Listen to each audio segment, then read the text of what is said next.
Fireside Chats from the ORSUS Reading Room, Episode 2, Juba. Well, King Juba, I should say. Good evening. Welcome once again to the ORSUS Reading Room. Last time we spoke with Sir William Cochrane, and tonight's guest presents a rather different challenge. You see, most historians spend their lives studying antiquity. My guest lived through it.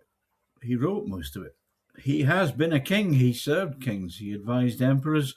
He has crossed deserts now buried beneath modern cities, and he remains one of the most infuriatingly difficult men I have ever attempted to interview. Juba, welcome. Good evening, Roger. Do I suspect your listeners deserve warning? Why?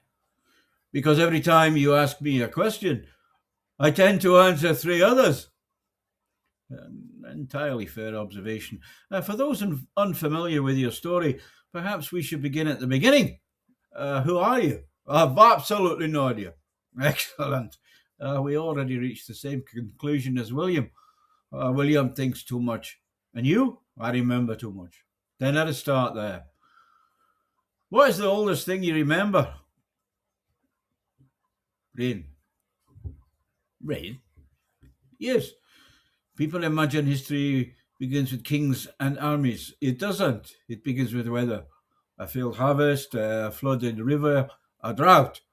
Most of civilization is simply humanity trying to negotiate with nature. And your first clear memory? Market. Somewhere people no longer remember. Children running, animals, pottery, an argument over grain. Not a battle. No. Battles are overrated.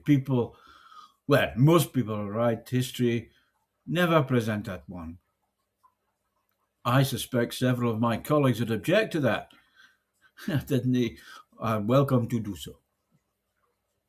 You were alive before Rome.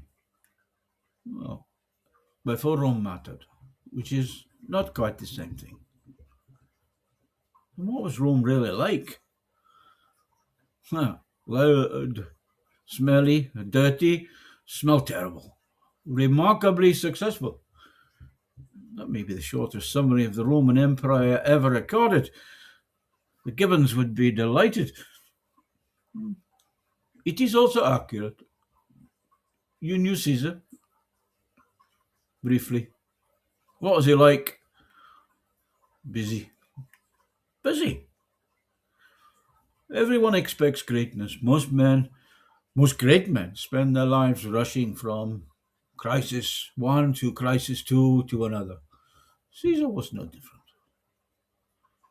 And Augustus? Dangerous. Alexander? Impossible. Napoleon? Shorter than expected. That is not historically accepted. Neither is immortality, yet here we are. 3,000 years is a very long time. What changes? Everything. And nothing. The tools change, the language changes, the flags change.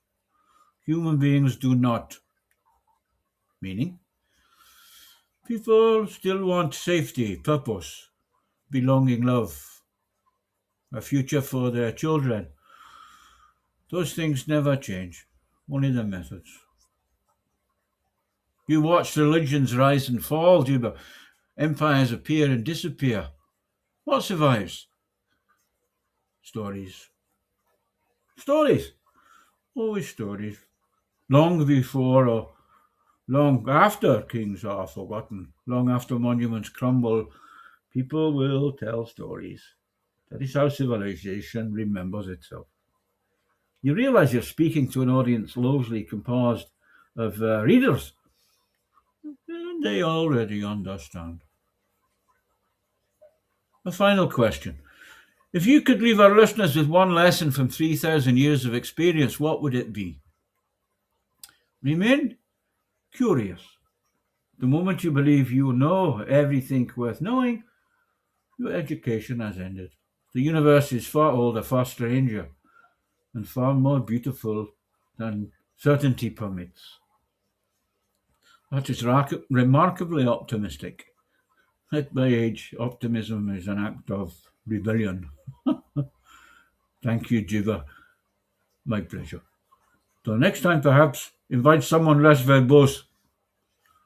I'm interviewing Dusty Miller next. Oh, then I wish you luck. This has been a Fireside Chat from the ORSUS Reading Room.